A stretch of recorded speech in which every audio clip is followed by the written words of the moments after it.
तेने से होई नर श्रेष्ठ अनुपा सोयं को मनु मोरे सतरूपा सोयं को मनु मोरे सतरूपा तेने से होई नर श्रेष्ठ अनुपा तेने से होई नर श्रेष्ठ अनुपा।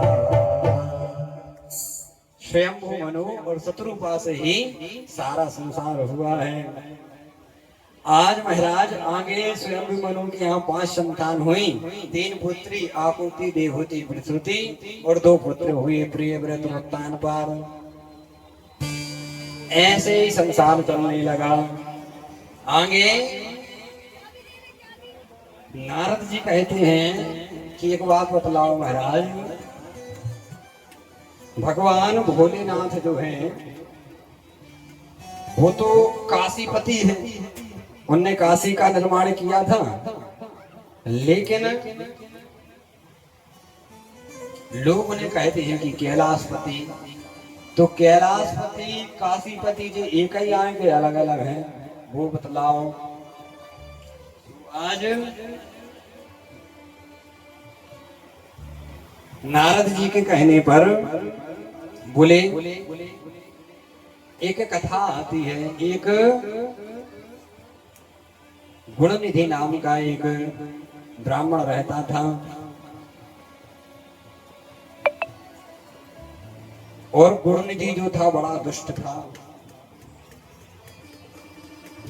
और इनके जो पिताजी थे वो बहुत बड़े ब्राह्मण थे। पूरे क्षेत्र में उनका नाम चलता था। उनका नाम था यज्ञदत्त। लेकिन इनका था एक ही बेटा और ये बेटा बिगड़ गया कुसंग के कारण।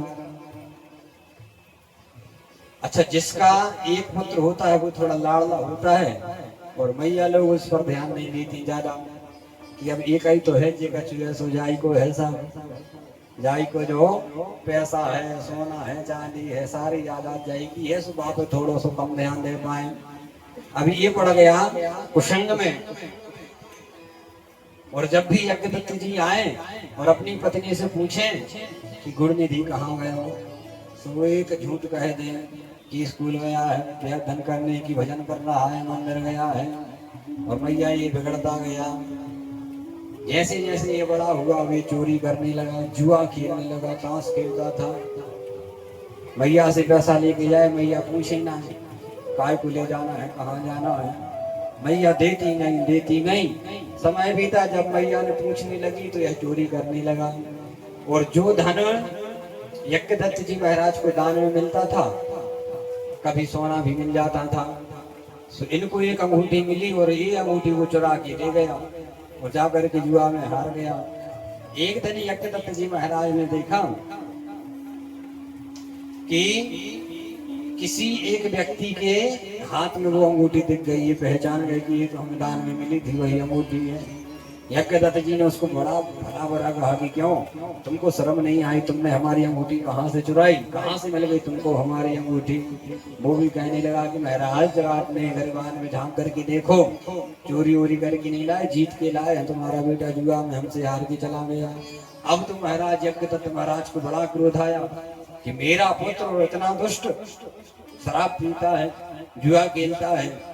घर गए और जाकर के पत्नी से कहा कि वह हमारी अंगूठी तो निकालो अलमारी में से, कहाँ रखी है, बहुत दिन से पहनी नहीं है हमने। तो ये कहने लगी बा अंगूठी मिल नहीं रही तुम्हारी, का पता कहाँ रख दी हमने। आज यज्ञदत्त जी कहने लगे तो एक काम करो, तुम आप बैग पैक कर लो और तुम्हारे बेटा को भी पैक कर लो, पैक हमारे घर से निकल जाओ, भाई भी हमें पता है तुमने सत्यानाश करके रख दिया मेरे बेटे को। बड़ा क्रोध आया और दोनों माँ बेटा को घर से निकाल दिया। अब माता ने तो प्राण दे दिए क्योंकि बुढ़ापे में उनके पति ने उनको छोड़ दिया, तो लज्जा के कारण उन्होंने आत्महत्या कर ली, प्राण दे दिए। और ये जो गुणनिधि था ये जंगल में बैठा है, वन में बैठा है। भैया इसने जीवन में कभी कुछ किया ही नहीं था, काम पैसा कमाना जानता नहीं था। तो वो यह भूखा प्यासा बैठा हुआ है। एक दिन इसने देखा कि शाम के समय शिवरात्रि थी, तो शाम के लिए कुछ भक्त